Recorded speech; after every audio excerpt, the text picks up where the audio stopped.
Hi, my name's Nina, and in this video I'm going to tell you why we like Scribblenauts and how we use it to homeschool. I think one of the reasons that Scribblenauts is so engaging, and it is my daughter's favorite game, is because it wasn't created to be educational, but it has helped us more than any other game. I recommend this game to anyone who asks me about apps for their kids. The way it works is there's these riddles that you're supposed to solve, but it's super open-ended. You're not expected to do in a particular way. Like the first level is a tree with a star, and you're supposed to get the star. So it gives you the clue. You might want to chop down the tree so you can get to the star. So you can type in axe, chop it down, and get the star. But you could also type in chainsaw, and tree still comes down and you get the star. Or you can even type in jetpack, wings, anything that makes you fly, and fly up there and get it. You don't have to do it a particular way. And I think this open-ended environment really appeals to my daughter. So just our story, my daughter learned to read super early, but she couldn't spell. I would write out a big sentence, "Hey, do you want to make cookies with me when we get home?"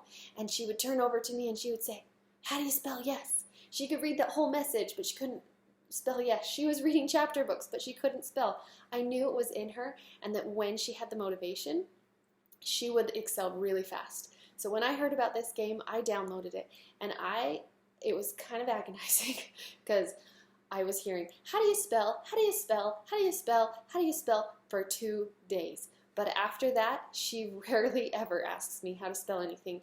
And now when she does, I have to say, "I don't know." And I have to look it up myself. So she has even found this game fun even after passing all the levels.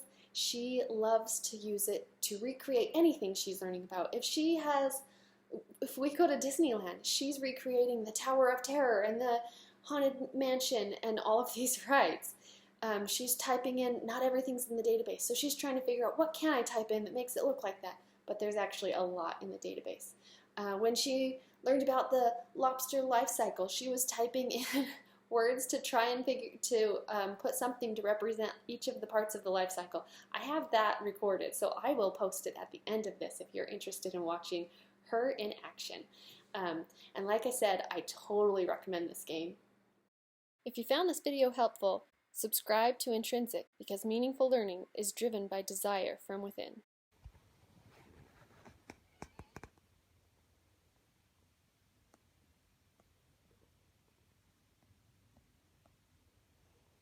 So what's that? The eggs. Okay. Well, I wrote fish eggs, but lobsters and fish lay the same eggs. Yeah, they're both about the same size. So what are we doing now? Plankton. Are baby lobsters plankton, or do they just look? They just look like plankton. Okay.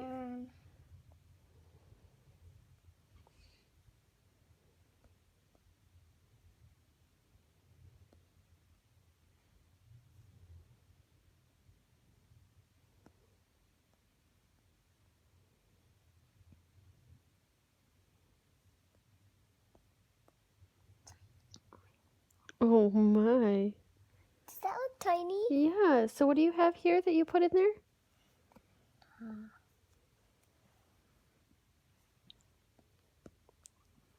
And then tiny. And then tiny lobster. Yeah. It's a microscopic lobster. Microscopic lobster. Whoa, that one's big. Yeah. Did you finish the life cycle? Yeah.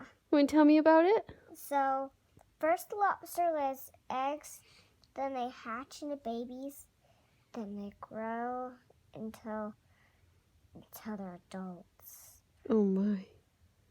And when they're babies, they can't move. Really? They just go wherever the currents take them.